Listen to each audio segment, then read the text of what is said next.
win away in September and 3 rain across the road there. It's another fight we can do. How are you feeling? Feeling fantastic. Very, very excited again for this one. Nothing beats a hometown fight, you know what I mean? So I'm really excited. Big crowd coming up and good fight on my hands. You know, it was last time in September, the Village fight, you were a bit more, I wouldn't say nasty, a bit more angry about your opponent than you've seen in the past. I've seen a couple of interviews recently, you've kind of carried that across. Is that a conscious decision for you to change that attitude toward opponent? Or? No, I didn't like the last guy and I don't like this guy. It's not like a conscious thing that I'm doing. At the end of the day, they're trying to take... I think it's more of a realisation that I put so much time and effort into it, and it's not just me, it's my family I'm doing it for too, and they're trying to take something from me, and I'm not going to let that happen. I've been conscious in that regard. I'm not trying to bring it to the forefront, but it's in the back of my mind. That's kind of a good realisation I've made. You mentioned you're trying to take something for you. It's 2023 year where you want to go right back up to fighting ranked opponents and move right towards the medal spot. Yeah, I feel like this fight will put me back among good talk. You know what I mean? I'm trying to get back into the rankings. I think you need to be into the rankings to get up towards the belt, and that's the short-term goal now, is to get back into the rankings. Whether this fight does it or not, I'm not sure. But I can only take it one fight at a time, and the goal is to destroy this guy on Saturday night. This card is full of your teammates, FPG teammates. A lot of younger guys like Kenny, Azil, yourself and Peter are kind of some of the elder statesmen now. What's it feel like for you to be someone in that role at this stage of your career? You know, I'm honoured to represent SPG and to, I suppose, to be one of the veteran guys of the gym and Bellator, and the guys that are coming up are sensational. You know, and you can see them. They're super. I don't like to use the word talented. They work extremely hard to be where they're at. But look, we have a great thing in SPG at the minute, and I still feel like one of the young guys, to be honest, in there. Probably don't look at it anymore, but we have a great crew. I want to get your thoughts on Pedro's fight. It's a massive fight for him, eliminator. What's he been like in the gym the last few weeks, and just your thoughts on the fight as a whole?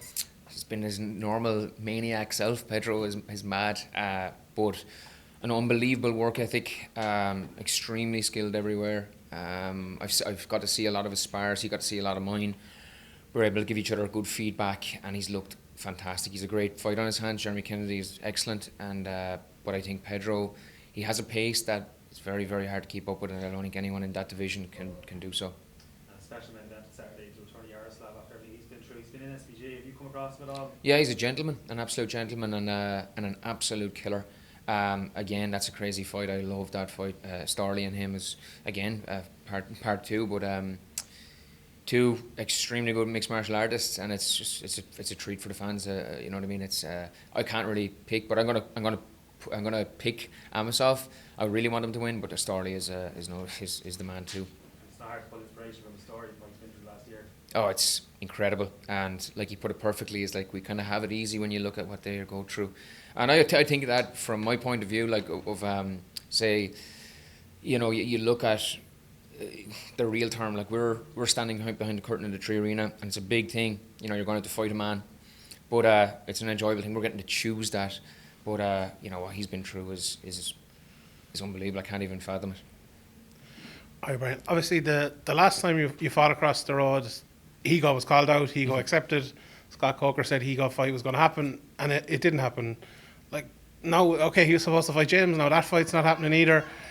That must be a massive frustration for you, a fight that kind of makes lots of sense to not happen. I knew you were going to ask this, and I was like, well, I answered this, and I still don't really know. But like, all I can do is, you know, I thought I'd done everything the correct way. I put on a great performance. The finish didn't come. He had a jaw like granite, but sometimes in fights you kind of feel it that it mightn't be there. But I tried to put him out, but it was a clinic, but maybe the finish would have been the cherry on top to get a bigger fight. I'm not sure.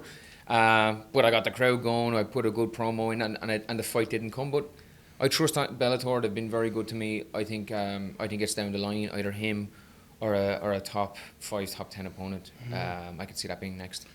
Obviously, the last time, like, you arguably got a bigger reception than Peter in the main event, even with the walkout song and all.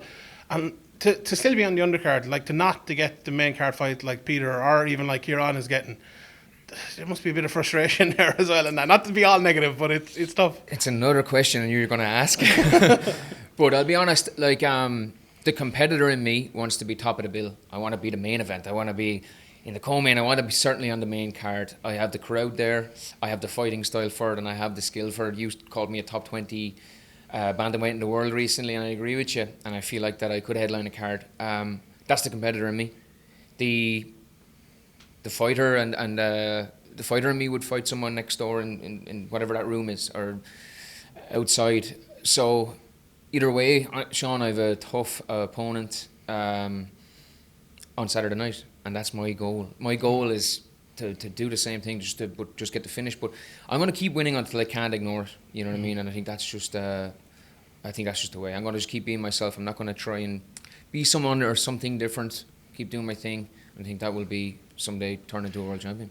Is there kind of a stopwatch on that a little bit as well? Because like you've been fighting for a long time, like you were one of the ones on the yellow mats, and you know the lower weight class as well. Obviously, you can't keep going as long as the higher weight classes. Is it like a thing of it has to be done in the next few fights? You know, and it's kind of, does that put more pressure on you, or is it the thing like you have to be done? I do understand what you're saying, but I'd like to ask: have I looked slower in the last fight? No. Last two fights, I look better every single fight. I had a fight in Russia where I had a lot of things going on, and take that one out of it. But the last 5-6 fights, I've looked very good and only getting better. All my stats are getting better. All my performances are getting better. So I feel like I'm still like, I was always kind of a late bloomer with certain things in different sports and different things that I've done. Maybe MMA is the same. So I'm not putting a stopwatch on myself because it just puts more pressure. I'm blessed to be standing in front of you giving interviews, and I'm blessed to be walking out on Saturday night. So I'm just taking it one day at a time, one step at a time. And I really do believe that the Bellator do have, they do have plans, and they're going to cash in on that soon, I believe. It just wasn't for this card. Maybe the next.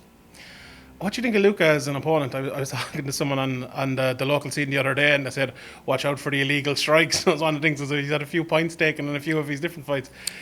What do you think of him as an opponent and kind of him as maybe a competitor above it all? Yeah, I don't like that style. I can't stand it. And I think it's 4 fights I've counted where he's put an illegal knee in, or 3 illegal knees, and there was something else illegal as well. And he puts his hands up as if he doesn't know it. Like, you're either like are a cheat, or you're too dumb to understand the rules of the fight of the sport that you're in. You know what I mean? Mm-hmm. And I'd be going more towards the cheat end of things. But look, he's a tough opponent. He's got I think he's got a big power in his right hand. He's got a good calf kick. He's got a good double leg. But who doesn't? You know what I mean? Mm-hmm. And I've done my homework on him, and I'm gonna exploit all his strength and weaknesses. You can be guaranteed that. Mm-hmm. And last one from me, obviously, you always say for family and flag, and it's a big time for Irish sport at the moment. Mm-hmm. We're coming into the GA season. We're about to bring home the Rugby World Cup and all of that. How big is it for you to be going in there with you always hoist that flag and to represent Ireland? It's everything to me, and my girls pick up on it too. I always have my heart. It's our love button. I don't know if the girls have it. They draw it on, but I got it tattooed on. And before we left, they picked out 2 colours to colour it in, and it was the tricolour that they made. So it rubs off on them, but it's enormous for me. I'm a huge fan of Irish history. I'm the proudest Irishman you could meet, and to do it in Dublin, where so much has happened, to be in Ireland and representing Ireland is just a dream come true. Ever since I was a very small child, I have dreamed about being a professional athlete representing my country, and here I am. And again, blessed and super grateful for it. Thanks, man. The Wexford socks to represent again there. Hey, very good. I hope you're washed since the last time, yeah. The last fight of the Silva, you showed just an incredible improvement in your footwork. I think I said after you, it was very reminiscent of Miguel Cotto. What is it in this fight that you have that you feel like you've leveled up to the same that you have with the footwork in the previous fight? The last fight, the footwork was a big element of the game plan because he was very unorthodox, very wild. So it was about hitting and getting out and maybe looking for the counter. This is a little bit of a different game plan. I'm not going to give too much away. But my footwork is always something I've worked on because I have a fantastic striking coach at the minute, Cormac O'Brien. He's been with me for the last couple of fights, and we've seen big improvements. But a lot of my training in the last few years has been solo training, by myself, being in Wexford, and a lot of drills and a lot of things I've done with footwork, and it shows. My footwork is I think one of my best attributes. We're talking there about opportunities. Is it true you have to turn down a spot in the tournament? Yeah, I did, and I wanted to actually say a big thank you to Mike Cogan and Scott Coker for all the opportunities they give me with that one in particular. and I really regretted having to turn it. Sorry, I'll rephrase it. It was unfortunate that I had to turn it down. My daughter had to undergo surgery, and we were waiting on results to come back from that. Thankfully, it all came back, but I would have been away while waiting for those results. I couldn't leave my wife and my kids in that spot, so I do it every day. I turn down the opportunity again, but like I'm hoping that like my chance will come back around. They know why, and I think they know why too. I can put it up to anyone in the top 10. I can beat anyone in the top 10. So, you know, not looking past Saturday. Yeah. Let's put this guy away on Saturday and let's look onwards. You know. I'm delighted to hear she's doing well. And Yeah. It's a good one to have as well. If you're cocks back, you cost me £1 million. Yeah. You gave a great promo after your last fight. Do you have anything in mind for this one? I know you said you're not looking past your opponent, but you know, like you said, the clock is ticking on you, and you want. I think to get the that next only level left. thing that's in my head is don't sing this time because it was fucking awful.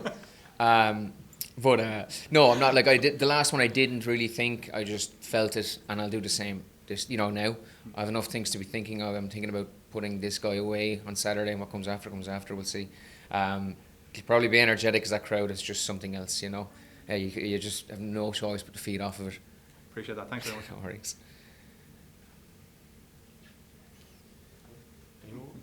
Cheers, bro. All good. Thanks, guys.